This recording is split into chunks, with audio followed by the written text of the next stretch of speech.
Kshama Sawant attacking Mamdani? She's done this before. Unfortunately, she's a little wacky. She would absolutely be better than the person she's replacing, Adam Smith, the aforementioned believes in nothing deep state corporate piece of shit freak in Washington. What is it? Washington 8? Washington 9? I forget. But she's also kind of crazy. I don't think she's going to win. She's running as an independent.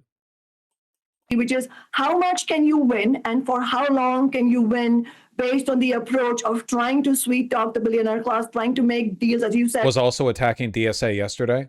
Jesus. Crystal cutting a deal. This is actual crazy Twitter lefty representation.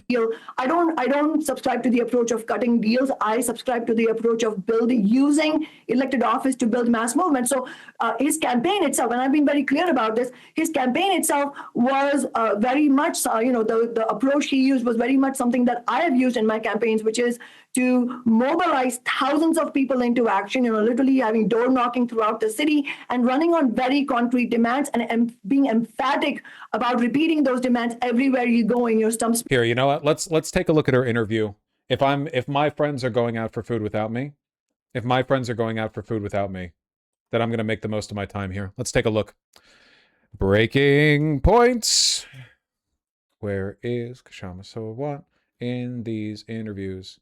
Here we go. Damn, 40 minutes. I don't know if we can watch all that. Last week, I interviewed Representative Adam Smith, Democrat ranking member of the House Armed That is true. Yes, she did. And I fucking hated him. Services Committee. And so this week we thought it'd be a good idea to interview one of his primary opponents, and she joins us now. Kshama Sawant is an independent socialist running in the jungle primary against Representative Adam Smith. Smith, welcome to the show. Thank you so much for having me. Yeah, of course. And so in just a second, I'd love for you to give people a little bit of your background, what you're able to accomplish on the Seattle City Council. But first, I wanted to give you a chance to react to some of that interview with Representative Adam Smith. Let's go ahead and take a look. This is when I was asking him if he had changed any of his views with regard to Israel specifically, because he's taken some interesting votes recently. She's a dipshit contrarian campus theater leftist. This is all 100% true, and I dislike her. However, she's still better than the guy who's running. If she wins, she would be so fucking funny in office. I guess a better way of putting it is that her winning can only really positively contribute to a couple of key flank issues within the Democratic Party. But Adam Smith winning is a contribution to the rot that makes the Democratic Party completely ineffective. That being said, she is so bad, it's possible she actually drags down DSA candidates with her. She's not a DSA candidate, but I mean it's possible she's so bad she gives the left a bad name. She has some really bad political instincts. Sullivan, who just came out and said that he regrets she is an independent the Biden policy of the bear hug. He thinks they should have done more to restrain Israel. And I'm wondering if you have any regrets, because now you're voting in a somewhat different way, both with the NDAA shift in position, with the Massey Amendment saying, hey, we should blockade. I want to send a message to Netanyahu. At the peak of the Gaza onslaught, you had a complete siege. You had entire neighborhoods that were leveled. They created the largest population of child amputees. Do you have any regrets about your votes during that time period? I don't, because okay, we already saw about this. October 7th. Everyone forgets about the consequence of what you're saying is state. So just so people know, the way that things work in Washington is kind of similar to California. Everybody, regardless of their political party, runs in this jungle primary, and then the top two move on to the general election in the fall. I'm curious, Kshama, what did you think of that response, and what did you take from that interview in general from Representative Smith? First of all, the fact that he reached out to you, Crystal, to do the interview itself, to me, is an indication of his nervousness, because he's a very, very conservative Democrat. He's a longstanding warmongering Democrat. Let's be clear. He's been in Congress for 29 years, which is longer than many of my campaign's volunteers have been alive. And he is one of the 5 remaining House Democrats who voted for the war on Iraq. And he has the blood of 1 million Iraqis on his hands. Oh God, she's insufferable. Dog, so far she hasn't said anything wrong. I need to stop telling you guys how I feel about people, because it primes you, motherfucker. You are so impressionable. I said, so literally, what has she said so far that's incorrect? Everything she said so far is completely correct. He's voted for tens of billions of dollars for genocide in Gaza. And it's really telling that when you asked him, do you have any regrets? He says he has no regrets. And throughout the show, he was on your show for 45 minutes. he absolutely erased the Palestinian people, absolutely erased them. He refused to acknowledge the apartheid state that they're living in.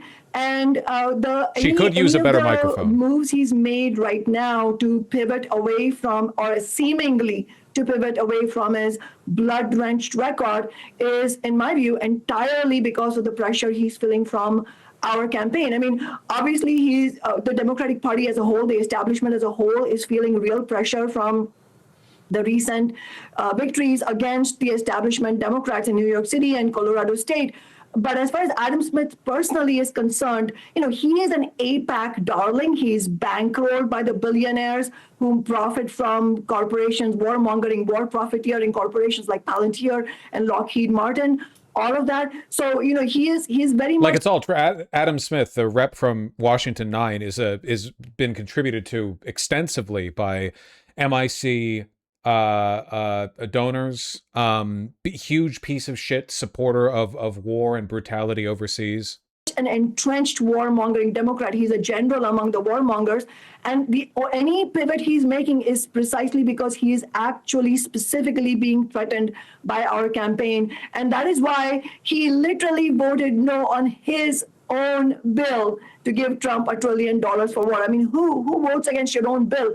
When it's only when you're nervous about your opponent. And I don't know if you heard right now, just a few days ago, he said, "Oh, I think we need $15 an hour, federal minimum wage."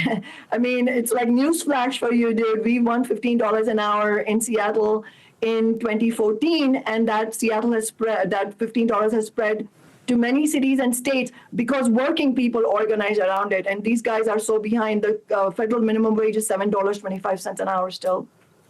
And so, can you set the stage a little bit? Tell people who aren't familiar with your career about your kind of first 2013 run and how it is that you got to where you are now. Yeah, I ran as an independent socialist in 2013. That was our first campaign. And I say our and we because it wasn't just me. It was a whole group of revolutionary socialists who ran that campaign together. And we ran on our flagship demand of $15 an hour. She has some ambitious policies. Well, I mean, my main problem with her, in addition to the bad political instincts in general, is the fact that for some reason she keeps attacking Mamdani.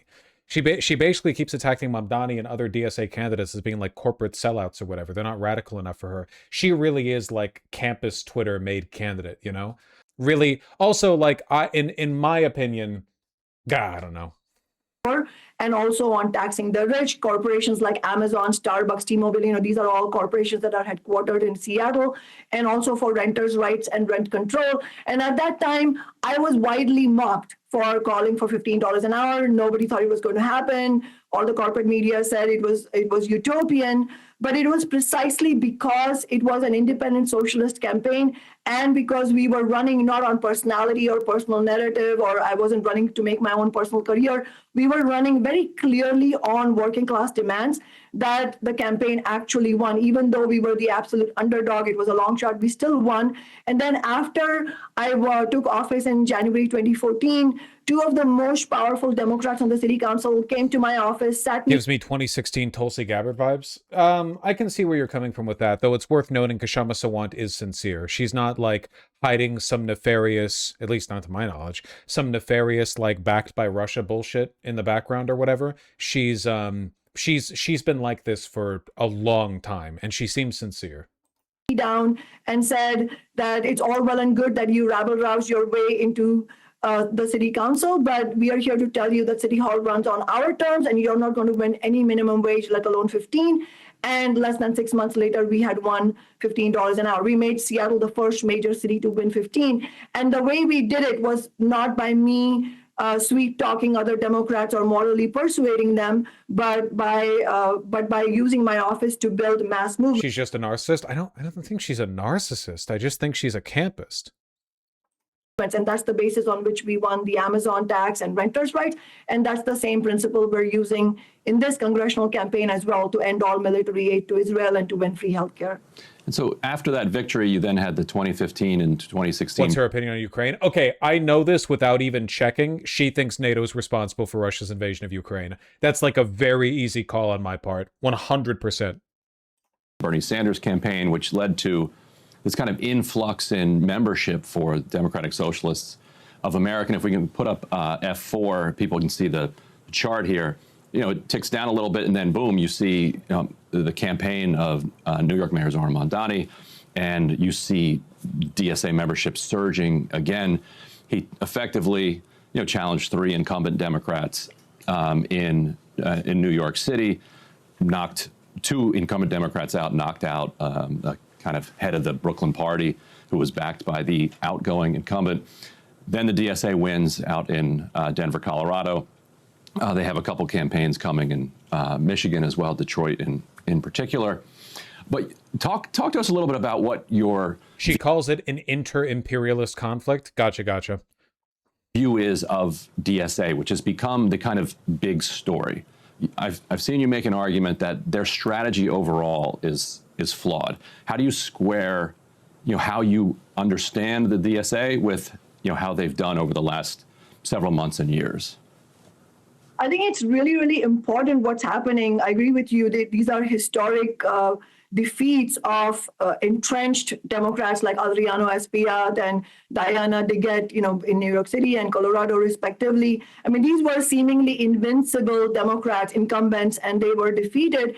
And it is a decisive repudiation of the Zionist agenda, of the pro-billionaire agenda that the Democratic establishment subscribes to. And, it's really. I do wish she would get a better mic, though.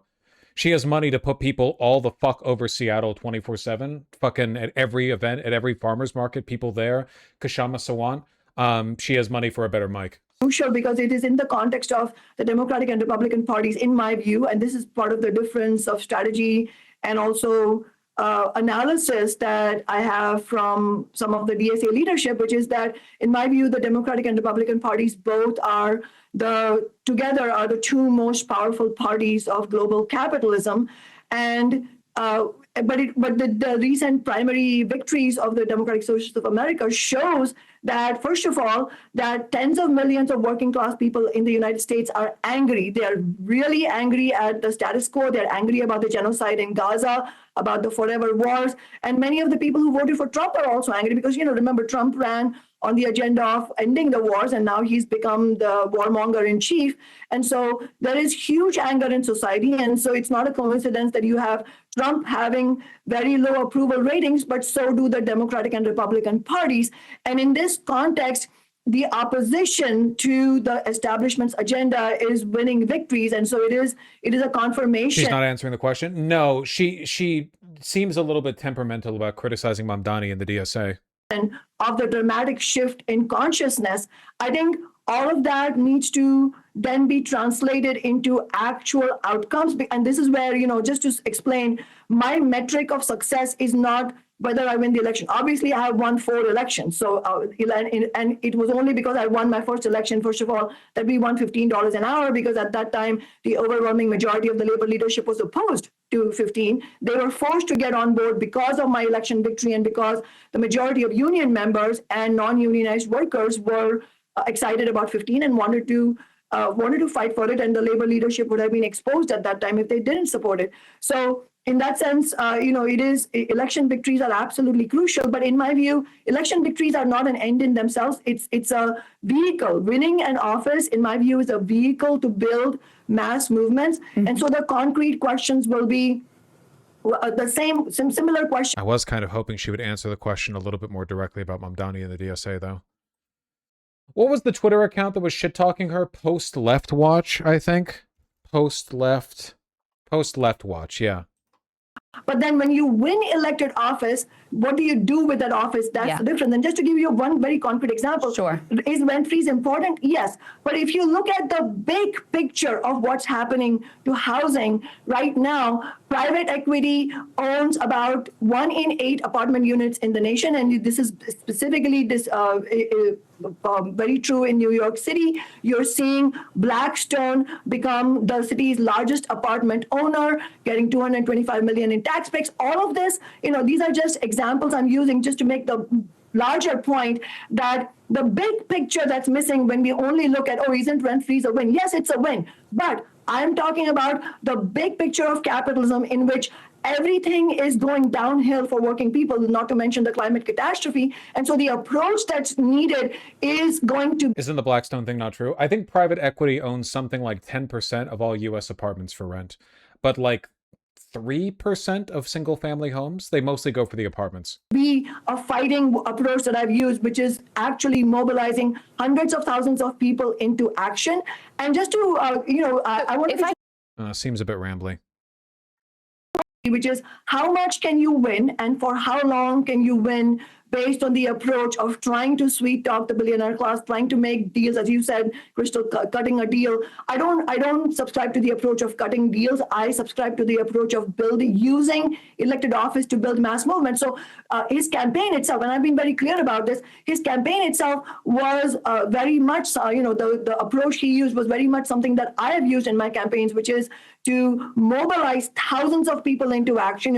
I think if you look at what Mamdani is doing and you consider it like a kind of capitulation to the capital class, I think that's either very disingenuous or very stupid. Well, I don't know.